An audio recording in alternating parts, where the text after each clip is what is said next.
छोटाउदेपुर जिले के बोडेली शहर के शिवाजी नगर रिहायशी इलाके में गटर का गंदा पानी सड़कों और घरों के आसपास फैल गया है, जिससे स्थानीय लोगों को भारी परेशानी का सामना करना पड़ रहा है।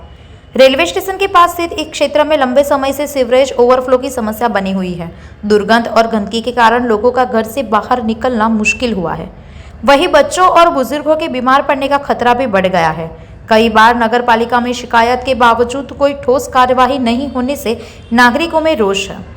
स्थानीय लोगों ने प्रशासन से तुरंत स्थायी समाधान की मांग की है। हमारा गटर लाइन की समस्या है। आज 2-3 महीना थी दर वखत अमे नगरपालिका में अरजी आવીએ છે, કોઈ આવતું નથી। કાલે પરમદાડે બી અરજી આવેલી હતી, 2 દાડા પહેલા બી અરજી આવેલી હતી। કાલે 2 જણા આવ્યા હતા, પીધેલી હાલતમાં હતા 2 જણા, ખાલી પાઇપ નાખીને જતા રહ્યા। તો આજે બી પાછા ગયા પંચાયત નગરપાલિકામાં, તો એવું કહે છે કે 2 દાડા પછી માણસ આવશે। આમાં નાના છોકરાઓ બીમાર પડે છે। તમે જોઈ શકો છો કે કેટલી ગંદી હાલત છે શિવાજીનગરની। સંવાદદાતા કે સાથ અભિપ્રાય ન્યૂઝ વડોદરા।